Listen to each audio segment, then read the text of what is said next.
Hello everybody. Today we are finally getting to some Shuma gameplay. A lot of you guys have been asking for Shuma, probably every single one of my videos, so I'm happy to finally provide some of this gameplay to you with some analysis. I really appreciate all you guys commenting and telling me what you want to watch next, and it gives me some good feedback to see what you guys are interested in.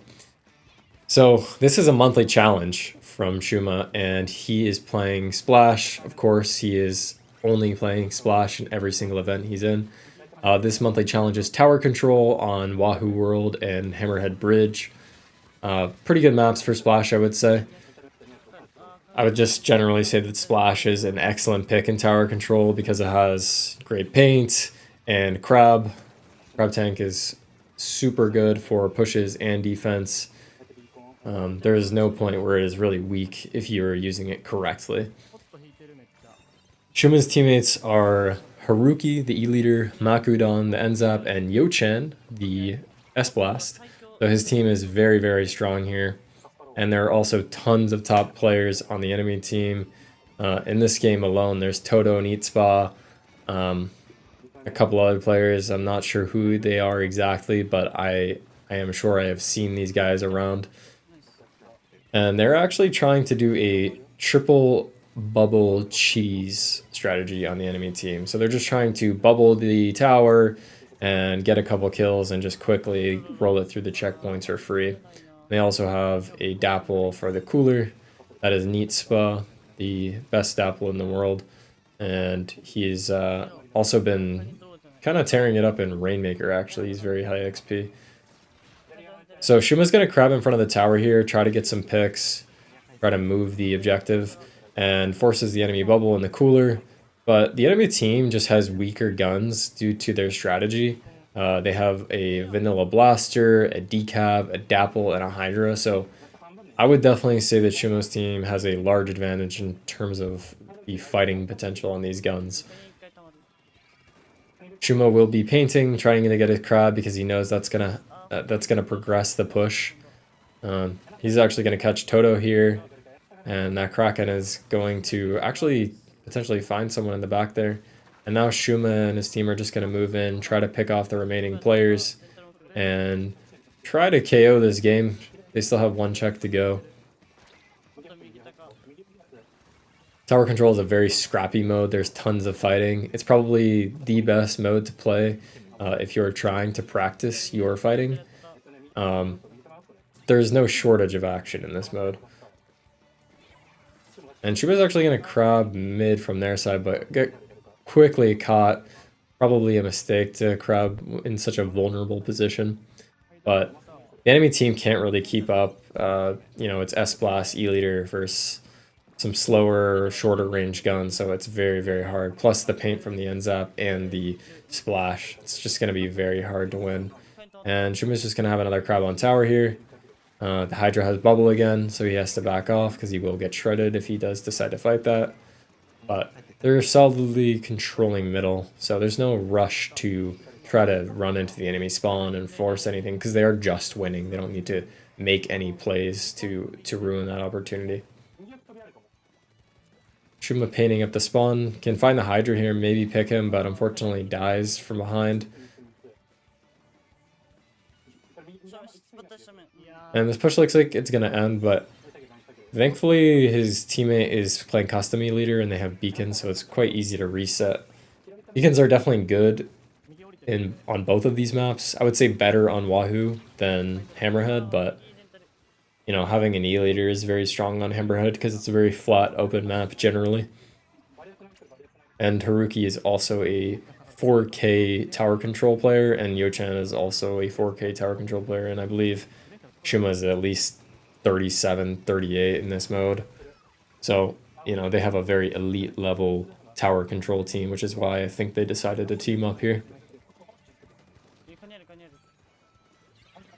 And the enemy team is getting close here and does have a bubble on the Hydra, so this is actually a bit scary. Although, the Booyah's just gonna force the Hydra to drop. They never get the bubble they want. Booyah, if you don't know, got a bunch of buffs and pretty much full counters bubble. It will just destroy it and also just have a huge AoE radius around the area. So it's just a pretty hard counter, and also they have a Kraken to counter. So the enemy team kind of got countered here, and that's just unfortunate for them because they do have an interesting cheese strategy here. But with that, they will close out the game pretty solidly, and that was a great game one. So this next game that we're watching is actually Shuma's team against the team that got second or third. I'm not sure who exactly their players are, but they're definitely good. They have top 10 badges and performed very well in this challenge. They have a very interesting comp. They have 2 crabs with a splash and a crab stamper. They have a roller, which is not a very common weapon, but is pretty strong in tower control due to the bubble and just the fighting power it has. And then a cooler rapid to round it out and give the team cooler with some range as well.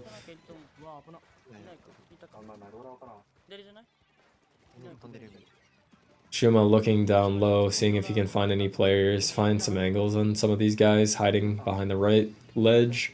Is going to get caught out by the Rapid. Rapid is just super good at catching any players out if it's cooler, since it has full speed and full intensify action for great jumping accuracy. It's very hard to catch that weapon if it's looking at you in any capacity.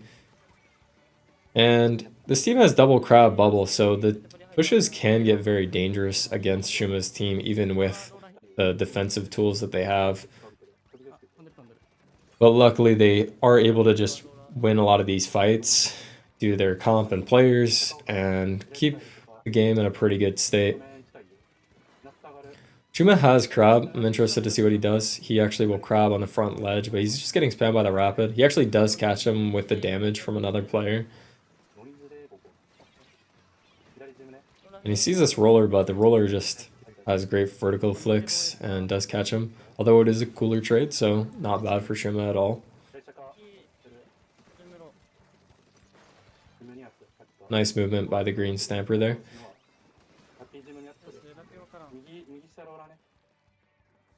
So Shuma will be sharking, kind of painting, looking for picks, because he knows they can't initiate this push without any picks. The E-leader does get a little bit overextended there and gets caught out, but, you know, game state's still very good. And this green stamper is moving nice, I will say. He does keep dying for these kind of plays, but the movement is quite good. A really nice use of dashes there.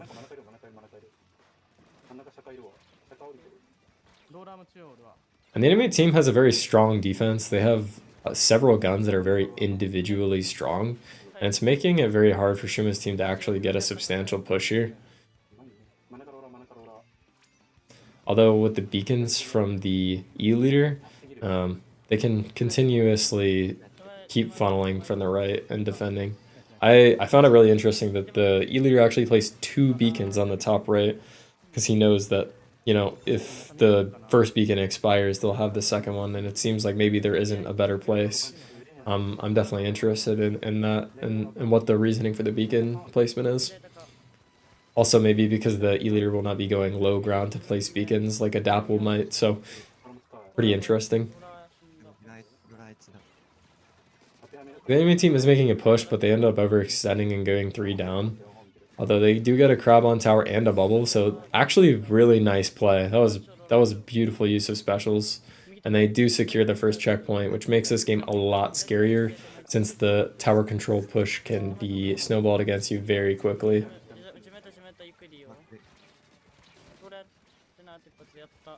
Really nice aim by Shuma, and leaves the last guy, the Splash, in a pretty vulnerable position.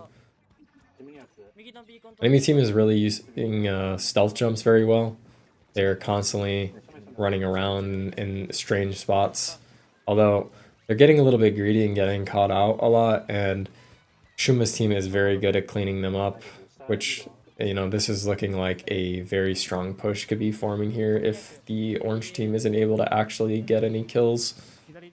You can see the roller running through but gets caught out. That's, you know, the con of rollers, that you can't really do much if you are caught in a defensive position against a strong team, and they actually go and get wiped. So Shuma's just going to be looking to get another crab because he knows that's how they're going to form a stronger push on this next checkpoint and potentially KO. And they're just using this high ground, using the rail, making it very difficult for the enemy to push and not really giving them any opportunities. And really strong kills by Shuma's team. And now they're going to have a crab for this push on this last checkpoint to secure it. So much damage from the crab and Yo-Chan on the S-Blast. They actually get a push to 1 with only 7 seconds remaining. So this is going to be a very difficult push for the enemy team to make. Shuma does get caught out, but you know, he's playing for kill and actually did stall quite a bit, so it's really not too bad of a death. And then he can just jump to the right for the beacon. And the enemy team has been forced to use quite a few specials already. They already used their bubble, they've used their cooler, they're holding on to crab. So they definitely still have an opportunity here. However, with E-Leader, a Kraken E-Leader at that, this is just going to be incredibly difficult. And the Booyah also catches some kills. And they're going to clean up the game. A really clean game against a very good team there as well.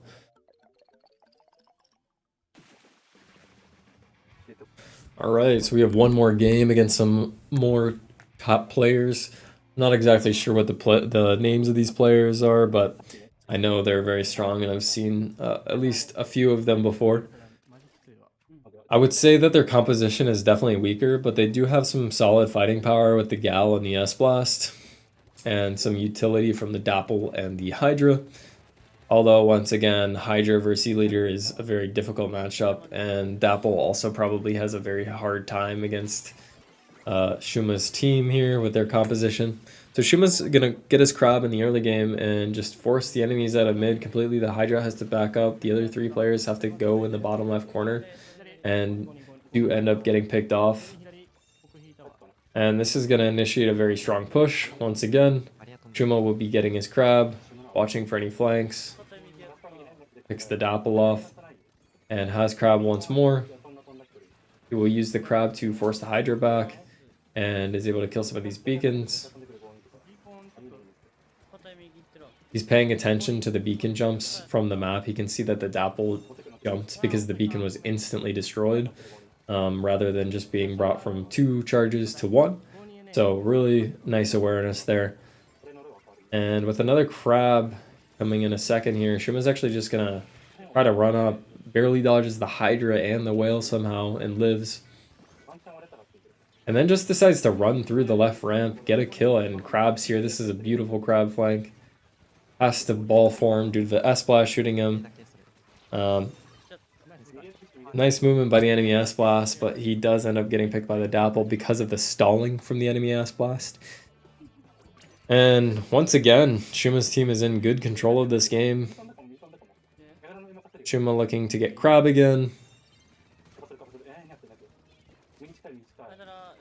Picks off the Hydra, and yeah, he's about 60% to crab here.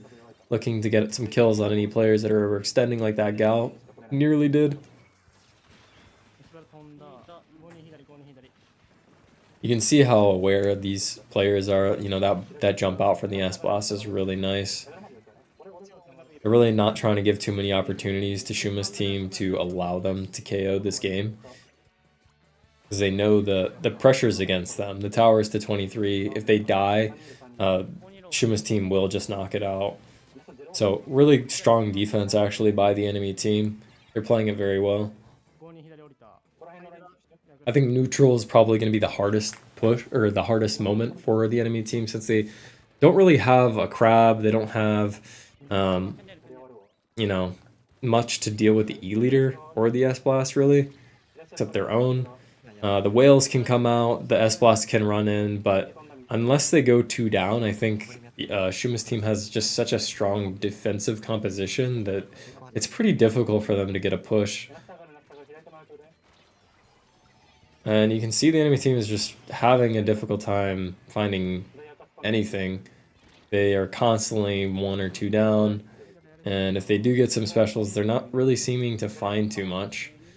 And Shuma's just too aware of, you know, the Hydra trying to pick him, that he just cooler jumps out if he's ever in danger. Enemy team only has 1 alive with the Gal. Although the Gal is stalling nicely, they still have Bubble and Beacon, so they will be back to help him out soon here. And Shuma's just holding him. He knows that the pressure is on the enemy team to find a push. Don't have to force anything.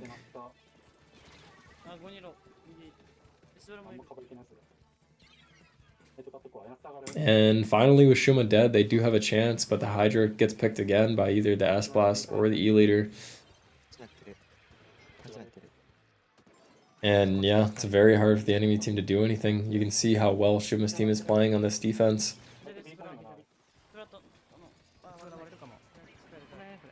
And if they're ever in a bad position with Cooler, they will just immediately jump out and continue their defensive stance. They are still looking for an offense, but they're not really just finding it, so they're not trying to force it. Where the enemy team does have to force it, so you can see the Hydra dying to get the first checkpoint, which, you know, is necessary to initiate the push. They know getting that first checkpoint is going to really give them a big advantage.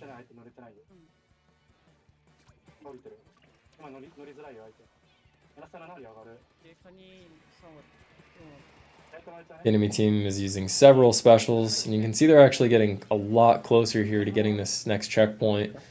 Looking pretty dangerous right now, and the S-Blast hits a beautiful direct on Yo-Chen.